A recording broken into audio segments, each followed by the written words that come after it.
بسم اللہ الرحمن الرحیم۔ السلام علیکم ناظرین، آج کی ویڈیو میں ہم آپ کو حضور صلی اللہ علیہ وسلم کی قبر کو منتقل کرنے کے 4 مذموم مقاصد اور واقعات بتائیں گے۔ عبیدی حکومت کے چھٹے حکمران الحاکم کے عہد میں کچھ رافضیوں نے بادشاہ کو سبز باغ دکھائے اور دنیا بھر کے مسلمان مدینہ پروانہ وار پہنچتے ہیں، کیوں نہ مصر میں گنبد خضرا جیسا عالی شان گنبد تعمیر کیا جائے اور پھر پیغمبر اسلام حضور صلی اللہ علیہ وسلم، حضرت ابوبکر صدیق اور حضرت عمر رضی اللہ تعالیٰ عنہ کا جسد خاکی مدینہ سے نکال کر نئے گنبد میں منتقل کر دیا جائے۔ ایسا ہوگا تو لوگ زیارت کے لیے مدینہ منورہ کے بجائے مصر آیا کریں گے اور تمہارا نام دنیا میں روشن ہو جائے گا اور اہل مصر کی عزت کو 4 چاند لگ جائیں گے۔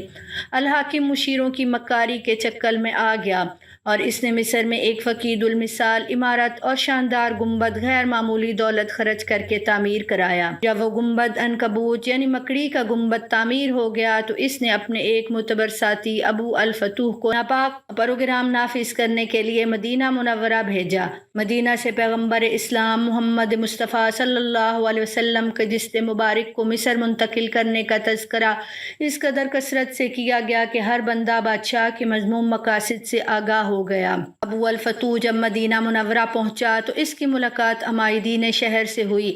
ان میں سے ایک قاری نے سورۃ توبہ کی آیت نمبر 12 پڑھی، جس کے معنی یہ ہیں کہ اگر وہ لوگ عہد کر لینے کے بعد اپنی قسموں کو توڑ دیں اور تمہارے دین میں طعنہ زنی کریں تو کفر کے سرغنوں کو قتل کر دو، بے شک ان کی قسمیں باقی نہیں رہیں۔ تم ان سے لڑائی کیوں نہیں کرتے جنہوں نے اپنی قسم توڑ دی اور اللہ کے رسول صلی اللہ علیہ وسلم کو نکالنے کا ارادہ کیا اور انہوں نے پہل کی ہے؟ کیا تم ان سے ڈرتے ہو؟ حالانکہ اللہ تعالیٰ زیادہ لائق ہے کہ تم اس سے ڈرو اگر تم ایماندار ہو۔ سورۃ توبہ کی ان آیات کی تلاوت نے پورے ماحول کو گرما دیا۔ حاضرین میں ایک عجیب و غریب قسم کا ولولہ پیدا ہو گیا اور وہ ابو الفتوح کو کیفر کردار تک پہنچانے کے لیے تیار ہو گئے، تاہم مدینہ منورہ کے تقدس کو پیش نظر رکھ کر قتل کے اقدام سے باز رہے۔ ابو الفتوح یہ منظر دیکھ کر خوفزدہ ہو گیا۔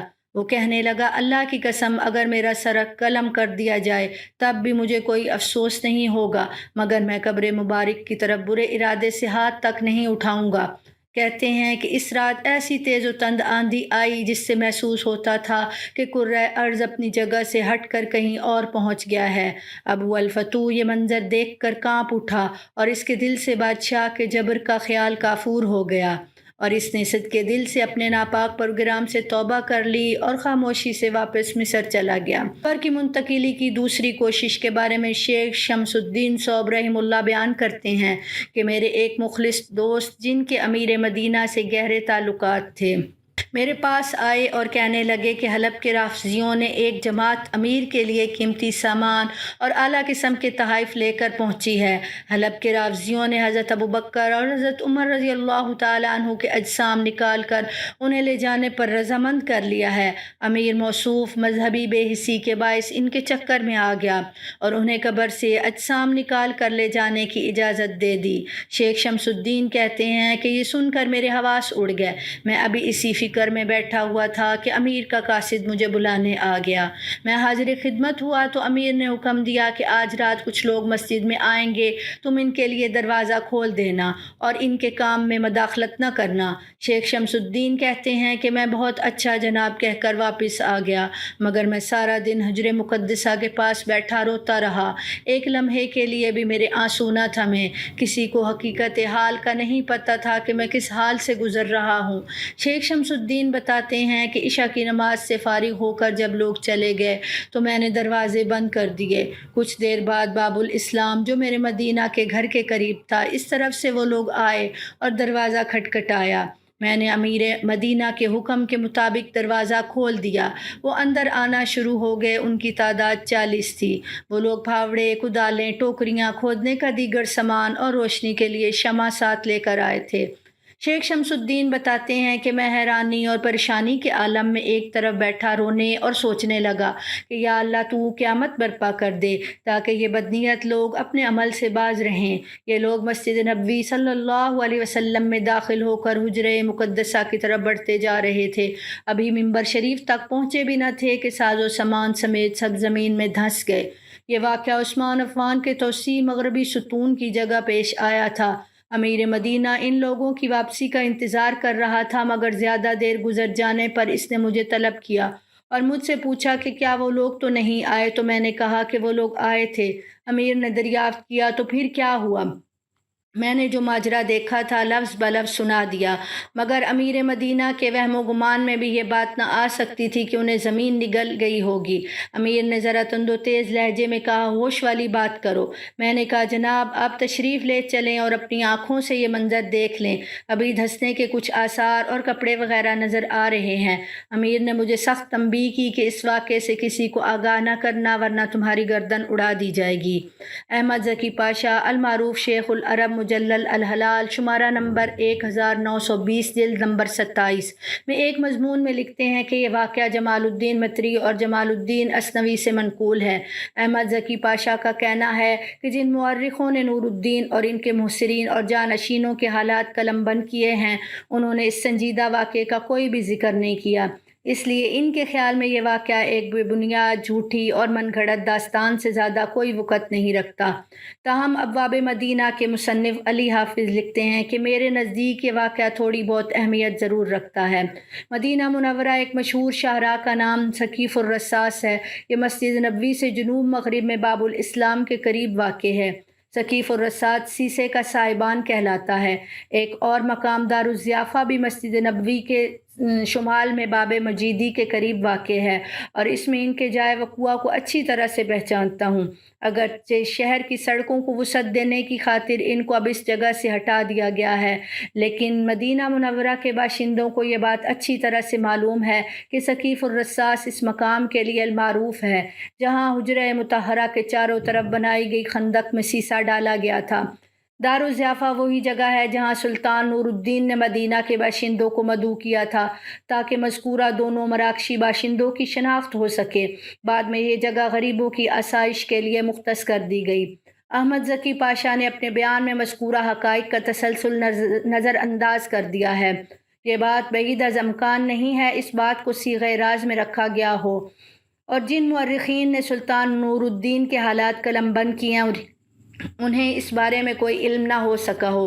المطری اور اثنوی کے بیانات میں اختلاف فطری عمل ہے، کیونکہ دونوں مورخین نے واقعات قلم بند کرتے وقت ایک جداگانہ طرز اختیار کیا ہے۔ کوشش کی بات کرتے ہیں۔ یہ کوشش 557 ہجری کے دوران سلطان نور الدین زنگی کے دور میں کی گئی۔ اس کے کرتا دھرتا نصرانی تھے۔ سلطان نور الدین رات کو تہجد پڑھ کر سو گئے تھے۔ خواب میں نبی کریم صلی اللہ علیہ وسلم کو دیکھا کہ آپ صلی اللہ علیہ وسلم دو افراد کی طرف اشارہ کر کے کہہ رہے تھے کہ مجھے بچاؤ، مجھے ان دونوں سے نجات دلاؤ۔ نور الدین زنگی گھبرا کر اٹھ بیٹھے، وضو کیا اور نماز پڑھی اور پھر سو گئے۔ انہوں نے پھر وہی خواب دیکھا، بیدار ہوئے، نماز پڑھی اور پھر سو گئے۔ نور الدین زنگی نے تیسری بار پھر وہی خواب دیکھا تو اٹھ کھڑے ہوئے اور کہا، اب سونے کی کوئی گنجائش نہیں۔ نور الدین زنگی کا ایک خدا ترس وزیر جمال الدین المصلی تھا۔ انہوں نے اس کے پاس پیغام بھیجا اور اسے اپنے ساتھ پیش آنے والے واقعے سے مطلع کیا۔ یہ سن کر جمال الدین نے سلطان سے کہا کہ اب تمہارے یہاں بیٹھنے کی کوئی گنجائش نہیں، فوراً مدینہ منورہ کا رخ کرو اور اپنے خواب کو صیغہ راست میں رکھو۔ وزیر جمال الدین کی رفاقت میں مدینہ منورہ پہنچ گئے۔ وزیر نے مسجد میں اہل مدینہ سے ملاقات کی اور انہوں نے کہا کہ سلطان نور الدین زنگی مسجد نبوی کی زیارت کے لیے روانہ ہو گئے ہیں۔ نور الدین زنگی مدینہ پہنچ گئے اور انہوں نے اپنے خواب کا تذکرہ کسی سے نہیں کیا۔ پہلی رات انہوں نے اپنے گھر میں گزاری۔ انہوں نے مشورہ کیا کہ اس گتھی کو سلجھانے کے لیے کیا تدبیر اختیار کی جائے۔ بالآخر طے کیا گیا کہ شہر کے تمام لوگوں کو دعوت دی جائے اور ان میں انعامات تقسیم کیے جائیں۔ اس طرح مطلوبہ اشخاص کی پہچان کر کے انہیں گرفتار کر لیا جائے گا۔ چنانچہ وزیر نے اعلان کیا کہ بادشاہ سلامت آئے ہوئے ہیں، وہ اہل مدینہ کو انعامات سے نوازنا چاہتے ہیں، لہٰذا ہر آدمی سلطان کی سخاوت سے فیض یاب ہو۔ لوگ آنا شروع ہو گئے اور شاہی تحائف لے کر رخصت ہونے لگے۔ بادشاہ تحفہ دیتے وقت ہر شخص کو گہری نظر سے سے دیکھتا اور خواب میں دیکھی شکلوں کو تلاش کرتا۔ شہر کے چھوٹے بڑے امیر غریب سب آئے، سب نے شاہی تحائف وصول کیے، مگر جن کی جستجو سلطان نور الدین زنگی کو تھی وہ شکلیں نظر نہ آئیں۔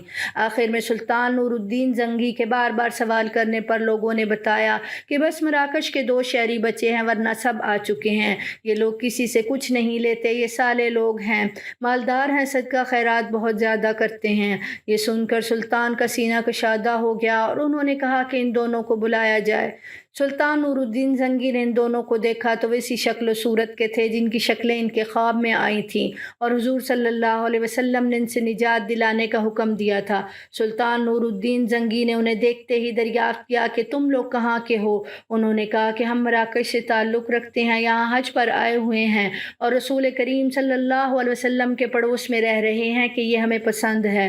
سلطان نور الدین نے کہا کہ سچ سچ بتاؤ تم کون ہو، لیکن ان دونوں نے سکوت اختیار کیا۔ سلطان نور الدین زنگی نے پوچھا کہ ان کا گھر کہاں ہے تو بتایا گیا کہ حجرہ شریف کے قریب رباب میں ہے۔ مدینہ کے لوگوں نے ان کی بے حد تعریف کی۔ انہوں نے کہا کہ یہ اللہ والے لوگ ہیں، اکثر روزے میں رہتے ہیں، صدقہ خیرات کرتے رہتے ہیں۔ لیکن نور الدین زنگی نے ان دونوں کو پکڑ لیا اور اپنے گھر لے آئے۔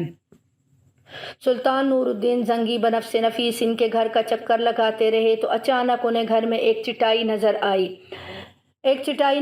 انہوں نے چٹائی اٹھائی تو اس کے نیچے سرنگ کھدی ہوئی نظر آئی۔ وہ سرنگ بہت دور اور قبر مبارک تک پہنچ گئی تھی۔ لوگ یہ منظر دیکھ کر خوفزدہ ہو گئے۔